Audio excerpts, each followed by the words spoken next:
नमस्कार दोस्तों, मैं Sushil Kumar the political channel में आप सभी का स्वागत करता हूं। इस चैनल को लाइक करें, सब्सक्राइब करें, कमेंट करें और शेयर जरूर करें।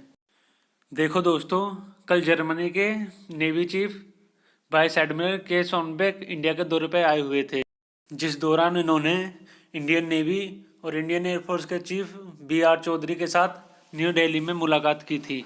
जर्मन नेवी चीफ की भारत यात्रा पे कुछ ब्लेंडर हो गए। मैं आपको समझाता हूँ इस टॉपिक को पूरे सही तरीके से। इन्होंने क्या ब्लेंडर कर दिए हैं इंडिया में आकर। देखो, भारत का काफ़ी बड़ा थिंक टैंक है Manohar Parrikar institute of defence study and analysis.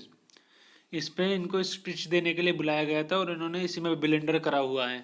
इन्होंने यहाँ पे चीन, यूक्रेन, रसिया, इन सब के बारे में कुछ ऐसी बातें बोल दी थी जिनसे इनको अपना इस्तीफा देना पड़ चुका है जर्मन गवर्नमेंट को। देखो, इन्होंने बोला था जो भी, वो तो सच बोला था एक तरह से देखा जाए तो, लेकिन इन्होंने अपनी गवर्नमेंट से पूछे बिना बोल दिया था शायद, इसलिए इनका ज़्यादा दिक्कत हो रही है। इनका चाइना के साथ $200 बिलियन की डील है और इन्होंने चाइना के खिलाफ काफ़ी सारी बातें बोल दी थी। इन्होंने बोला था चाइना एक बेकार देश है और उस पर कभी ट्रस्ट नहीं करना चाहिए। इस तरह की काफ़ी सारी बातें बोल दी थी।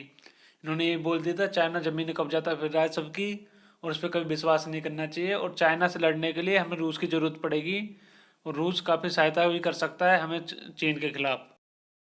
और उन्होंने ये भी बोला कि चाइना एक छुपा हुआ दुश्मन है दुनिया के लिए।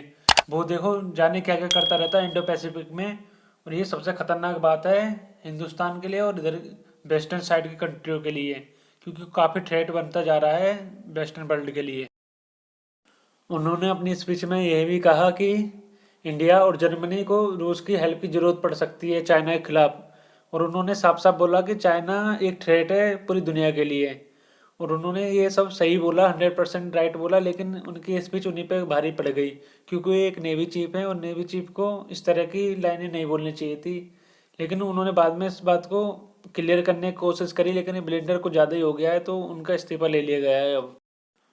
उन्होंने रसिया को लेके भी कुछ बातें बोली थी। उन्होंने बोला कि पुतिन को ज़मीन कब्जाने की यूक्रेन की कोई ज़रूरत नहीं है, उनको वो रिस्पेक्ट नहीं मिल पा रही जो जिनके वो हकदार हैं, इसीलिए वो युद्ध करके ज़मीन कब्जाना चाहते हैं और वो अपनी रिस्पेक्ट लेना चाहते हैं। और उन्होंने ये भी बोला कि वो नाटो को तोड़ना चाहते हैं क्योंकि नाटो में दो तरह की अब विचारधाराएं बनने लग गई हैं।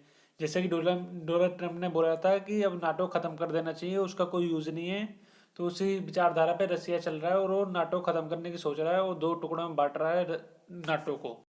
जब ये नेवी चीफ की स्पीच वायरल होगी तो काफ़ी ज़्यादा ब्लेंडर हो गया है वर्ल्ड में, तो उसे वो कंट्रोल करने में लगी हुई है जर्मनी सरकार। जर्मनी सरकार ने बोला है कि ये जो भी इन्होंने बोला है ये हम रिजेक्ट करते हैं, इसको मानते नहीं है क्योंकि हमारी फॉरेन पॉलिसी का पार्ट नहीं है, इसलिए हम इसे मानने को राजी नहीं है।